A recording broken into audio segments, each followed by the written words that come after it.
Alright, so we're finally coming back with questions of the week. So our first question is, who didn't get picked in the first round in the draft that you guys thought should have? AJ, you could go first. In the first round, I thought that, what was his name? I think that Myles Jack should have still been picked in the first round for some reason.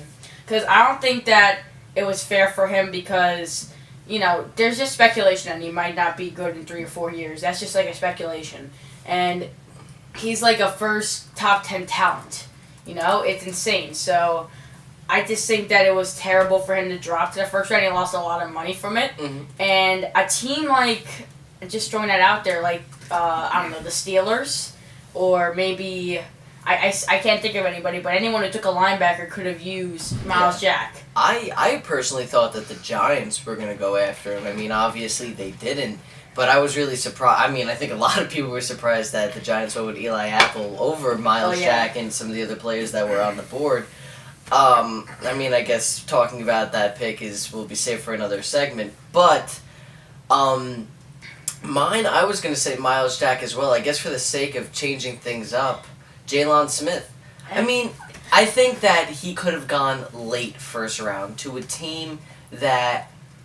I mean, like I said, I thought Myles Jack was mine, but just for the sake of changing it up, Jalen Smith, only because if he went to a late first round team, a first round, but like late, took a linebacker, yeah, I think that would have been very good for them. Like, even if the Colts, who lost Jarrell Freeman in free agency, like from them and like pretty much back, I think that would have been a really good move for some teams, assuming because he could still play.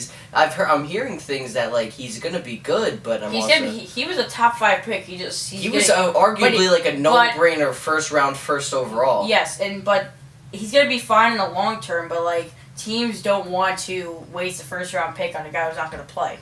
Mm-hmm. I mean, that Jadeveon Clowney was the same thing, but no one thought he was going to get hurt in preseason, or Dante Fowler, or Jalen Smith, or Jalen Ramsey. Yeah, he just got hurt recently. Yeah. He sprained his MCL, but it was he'll like be fine. Little sprain. Yeah, but he'll be fine. I just think that Myles Jack, I think the team that should have got him was the Jets, honestly, because even though I love Deron Lee, and I think that he'll be great in the system, and it'll be great for the team. Like, you can't pass up on a talent like that at number 20, and you can't pass on a guy that is going to be amazing for at least 3 or 4 years, and if he's going to be there for 3 or 4 years, maybe he'll be great for a long term if there's a chance that he's great. So, what do you got? You have any? I was thinking Sterling Shepard because I saw his highlights. Yeah, he's crazy. He hurdled over a single human being standing up. Yeah, it was crazy. So I thought maybe like somebody in the late rounds, like maybe the Panthers, who don't really have that good of a wide receiver core. Also, could have used. Sorry, you were talking. Also, there's a cornerback, Mackenzie Alexander. I forgot about him. That was also my guy. But you can also go. Sorry. And I was thinking, since Cam Newton's always like on the run and always like looking for the targets, he would be a good fit. Sterling Shepard's like that. Yeah, that little short guy. He's a really good route runner, which is why I'm very excited for him for the Giants personally. But I could definitely see him going to the Panthers, or even if the Panthers just grabbed a wide receiver. I was really surprised that they didn't go a cornerback with the loss of Josh Norman. So I could have saw them getting Mackenzie Alexander. Yeah, another wide receiver could have been Michael Thomas, who went to the Saints. Michael Thomas as well. Yeah, there's a decent amount of players, and probably some more that we're not that we forgot about. But the next question we have is, how do you feel about Doug Baldwin from a fantasy and a non-fantasy perspective going into this next season? Keep in mind that he led the NFL in touchdowns last season, but he did it in like the last 4 games. Yeah, exactly. So, how do you feel? Once Golden Tate left, I think it was 2 years ago, I even texted almost everyone in my friend group that does fantasy football. I say, this is the sleeper, Doug Baldwin, the sleeper to get, even if it's in the long run, he's the sleeper to get. Mm-hmm. And now he's just showing up now because they just don't have any other wide receivers, especially since they lost Lockett, didn't they? No, he got hurt. He ended up getting hurt. Lockett got hurt. So now, do you think that because Marshawn Lynch is gone, they start throwing the ball a little more and Doug Baldwin's value rises, or do you not think that's going to happen? I think that Thomas Rawls is still a really good running back. Yeah, Thomas Rawls. But do you think he gets as many touches as Marshawn Lynch? Because that's the thing. It's not really how good he is. It's if he gets the same amount of touches. Because if he's not getting the ball, then not in his first year. Not in his first year. Now, from a fantasy perspective, are you guys drafting him, or are you leaving him to try to pick him up later on? What's going on? With this, with like the let's say a PPR. The fantasy drafts now, there's not that many running backs it takes. So if you're looking to take 2 running backs off the bat, and then later on in the rounds, like say you need that flex wide out, if Doug Baldwin's there, I would definitely take them. You would in a later round. Now, are you drafting him as a bench player, wide receiver 3, wide flex, receiver 3, wide receiver 3, or 2? Wow, so you're high on him. I would say a flex, and I would pick him 6th, maybe 5th round. I would honestly. It's not like he could clearly do it. He led the NFL in touchdowns. I'm just worried about his consistency. Exactly, his consistency is what I'm worried about.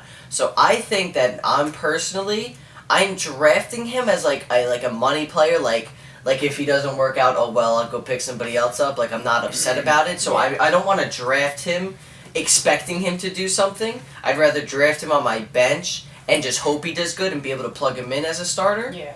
But I don't want to draft him as a wide receiver 2, and if he doesn't pan out, now I don't have a wide receiver 2.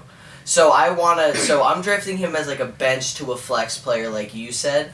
But honestly, I'm not. I love that he led the NFL in touchdowns. I'm just nervous about his consistency. Yeah. Also, just wanted to point it out there, like, if you've ever played fantasy football, you've noticed that every single fantasy football league is won by pickups. Yeah, a lot, yeah. Every year there's like 3 huge players that like a couple years back it was Victor Cruz. Oh yeah, I remember Lloyd. I remember when Victor Cruz started to break out, it was either him or someone else that I forgot. I think it was from the Colts. Like I forget his name. Austin Collie? Austin Collie. It was either him or Austin Collie, and I had 2 waivers on him. And I got Victor Cruz over, I think, you. Yeah, it was me, and I ended up with Austin Collie. Yeah, exactly. And you got Victor Cruz. So, and I was like, I don't know, 500 or like a little bit under 500, and I made the playoffs. I think I made it like a game before the championship. Exactly, yeah. So, yeah. So those, like, I got Brandon Lloyd one year when he was with the Broncos, and he was just absolutely going off. I picked him up off waivers, and wasn't Julius Thomas that one year pick off waivers? It wasn't a pickup. Thomas actually drafted him during the draft, and I got screwed with that first game. The last and final question we have is another Seahawks one. Do the Seattle Seahawks decline without Marshawn Lynch, and does Russell Wilson struggle with They that? absolutely decline.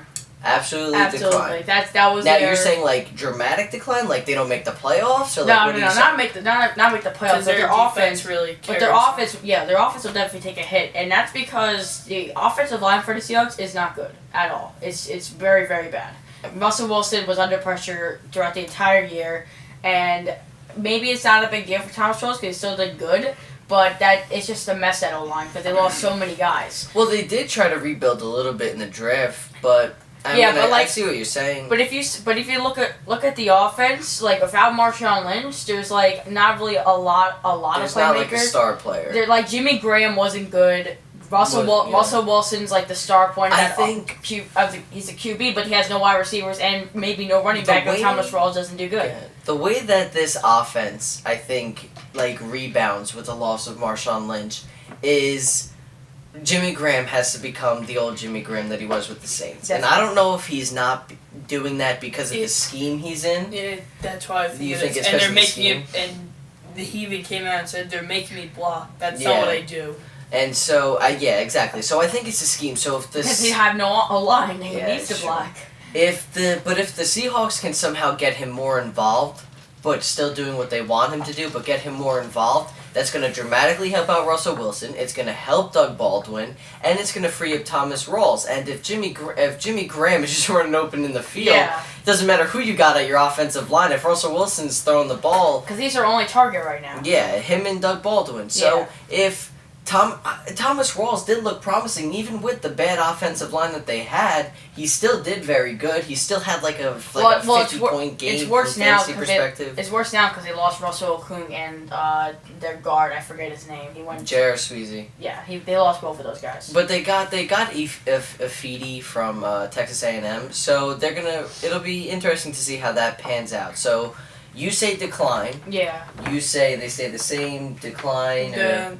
I think that their offense will decline, but their record would stay intact. Okay, you think it'll stay about the same?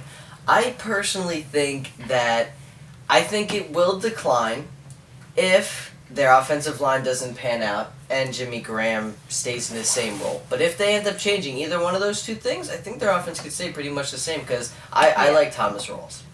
But anyway... One thing I just want to say really quick about Jimmy Graham, like, I hate how players say, oh, I don't do this, and oh, I don't do that. If you're a football player and you're being paid that much money, you got to do what's good for your team. Yeah, it just doesn't make any sense to me. We have to also remember, when he was breaking out in New Orleans, he was, like, basically Drew Brees' only receiver. I know, but he's just not used to it. It's a new team. He has to be with the new team. He can't say, oh, I don't want to do this because I'm being paid this much money. Mm-hmm. So... If you're a football player, you gotta do whatever your coach says. So instead of moving on to trivia of the week next, we're actually gonna go to draft first round analysis because Jared's not here. But the video will still come up when Jared's here. Yeah, the video will still be there. We're gonna just skip it because he's not here. All right. So next we have draft first round analysis.